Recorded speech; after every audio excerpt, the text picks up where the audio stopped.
अबे ये क्या है? Oh my My anaconda! জঙ্গল বাইরে থেকে দেখতে যতটা সুন্দর, ভেতরটা কিন্তু ঠিক ততটাই বিপজ্জনক। আজকের এই গল্পটি 4 বন্ধুকে নিয়ে, যারা অ্যামাজনের জঙ্গলে তাদের স্বপ্নের অ্যানাকোন্ডা মুভি বানাতে গিয়েছিল, কিন্তু সেখানে তাদের মুখোমুখি হতে হয় এক মানুষ খেকো জ্যান্ত অ্যানাকোন্ডার।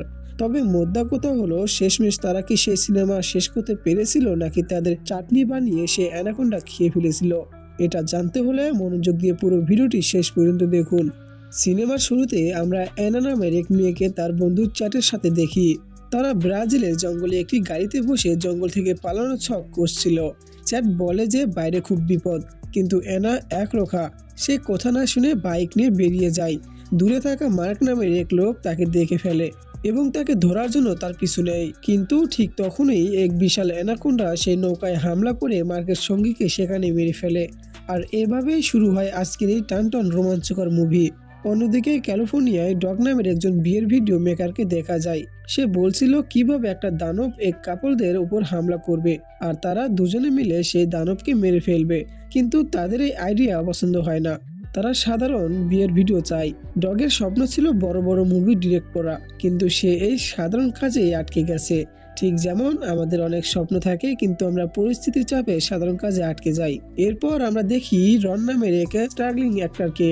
সে তার ভ্যানিটি ভ্যানে তৈরি হচ্ছিল। মূল হিরোর পাশে মাত্র এক লাইনের একটা রোল পেয়েছিল সে, কিন্তু বারবার টেক দেওয়ার পরেও লাইনটা ঠিকমতো বলতে পারছিল না, যার কারণে বিরক্ত হয়ে ডিরেক্টর তাকে কাজ থেকে বের করে দেয়। এদিকে ফেরার পথে সে 1997 সালের সেই বিখ্যাত অ্যানাকোন্ডা মুভির পোস্টার দেখে। এরপর দুদিন কেটে যায়। দুদিন পর ডগ তার স্ত্রীর সাথে বাড়ি ফিরলে দেখে তার জন্মদিনে পুরনো বন্ধুরা সব হাজির হয়েছে। ব্যাংক কর্মী স্টিভ, ডিভোর্সড আইনজীবী ক্যাট আর অভিনেতা রন। রন সবাইকে তাদের ছোটবেলায় বানানো এই ক্রিয়েচার মুভি দেখায়, যা ডগ ডিরেক্ট করেছিল। সেখানে স্টিভ ছিল দানব আর রন ক্যাটের মধ্যে হালকা প্রেম প্রীতি ছিল। রন হিরো হিসেবে দানবকে গুলি করে উড়িয়ে দিয়েছিল।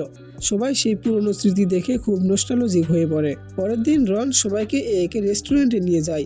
তারা সবাই ছোটবেলা থেকে জেনিফার লোপেজ আর আইস কিউবের অ্যানাকোন্ডা মুভির বিশাল ভক্ত।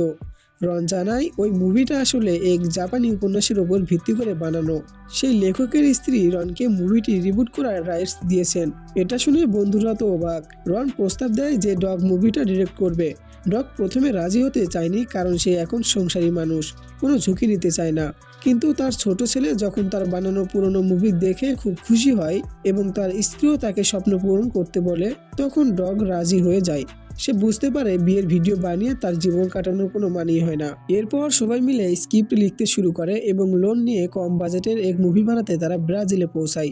শুটিংয়ের জন্য সাপের দরকার ছিল, তাই স্টিভ কার্লোস নামের এক সাপুরেকে জোগাড় করে। কার্লোস তার বিশাল সাপ সবাইকে দেখায়। রন তো ভয়ে কাঁপছে। কার্লোস বলে যে এই সাপ বিষাক্ত নয়, আসল বিষাক্ত আর রাক্ষসের সাপ হলো অ্যানাকোন্ডা, যারা এই জঙ্গলে মানুষকে আস্ত গিলে ফেলে। এদিকে পাশের এক রেস্টুরেন্টে অ্যানা লুকিয়েছিল।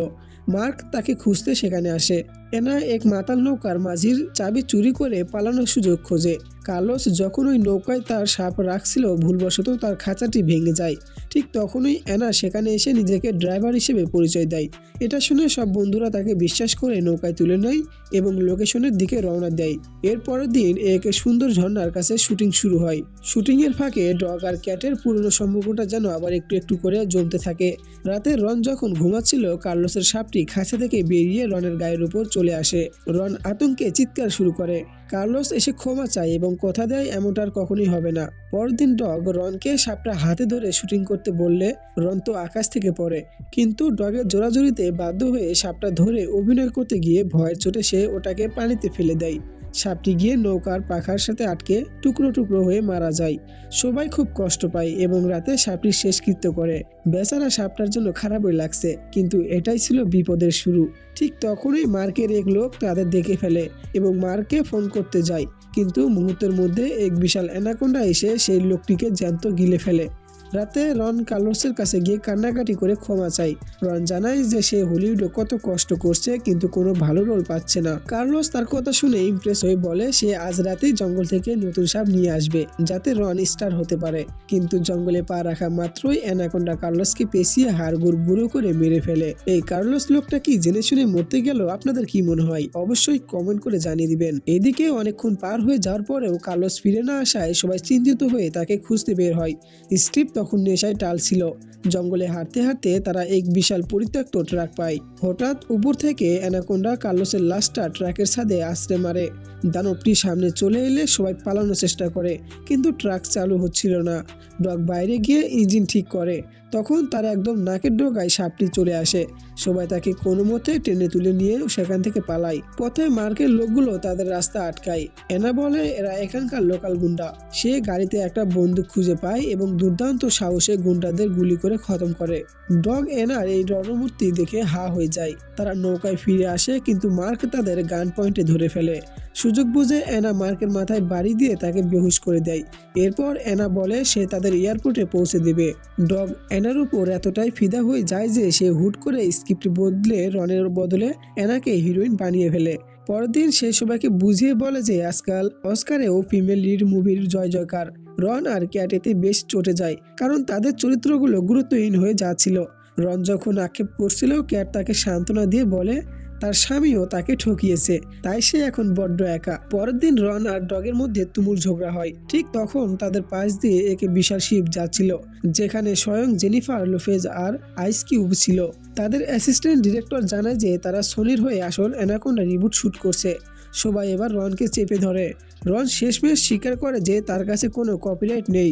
সে মিথ্যা বলেছিল যাতে বন্ধুরা এই মেরে জীবন ছেড়ে নতুন কিছুর স্বাদ পায়। ডগ রেগে গিয়ে রনকে দল থেকে বের করে দেয়। রনের অবস্থাটা এখন ঠিক সেই বন্ধুর মতো যে পিকনিকে নিয়ে যাব বলে সবার পকেটে টাকা খরচ করিয়ে শেষে ধরা পড়েছে। রন যখন ফিরে যাচ্ছিল সে দেখে সোনির সেই বিশাল সেটটা একদম লন্ডভন্ড হয়ে গেছে আর লোকেদের সেই বিশাল অ্যানাকোন্ডা চিবিয়ে চিবিয়ে খাচ্ছে। সে ভয় পেয়ে বন্ধুদের কাছে আবার ফিরে আসে। এদিকে ডগ তখনও অ্যানার সাথে মুভি শেষ করতে মরিয়া, কিন্তু অ্যানা হঠাৎ বন্দুক বের করে তাদের জঙ্গল দিয়ে নিয়ে যেতে থাকে। দেখা যায় জঙ্গলের এক জায়গায় প্যাকেট ভর্তি সোনার বার লুকানো আছে যা অ্যানা আসলে চুরি করছিল। মার্ক ছিল একজন আসল পুলিশ অফিসার যে এই সম্পদ পাহারা দিচ্ছিল। রন এসে মার্ককে গুলি করে আর অ্যানা মার্ককে মেরে ফেলে। অ্যানা এবার ক্যাটকে খতম করতে যাচ্ছিল কিন্তু ঠিক তখনই অ্যানাকোন্ডা উদয় হয়ে অ্যানাকে নির্জন জঙ্গলে টেনে নিয়ে যায়। বাকিরা দৌড়ে পালানোর চেষ্টা করে কিন্তু জঙ্গলে দিশেহারা হয়ে পড়ে। অ্যানাকোন্ডা আবার হামলা করে ডগকে টেনে নিয়ে যায়। সবাই ডগকে মৃত ভেবে অঝরে কেঁদে ওঠে। তার লাশ দেখে স্টিভের মাথায় একটা বুদ্ধি আসে। সে বলে কেননা আমরা ডগের এই লাশটাকে টোপ বানিয়ে ব্যবহার করি অ্যানাকোন্ডাকে খতম করার জন্য। কিন্তু অদ্ভুতভাবে দেখা যায় ডগ মরেনি, সে তখনও আধমরা অবস্থায় বেঁচে ছিল।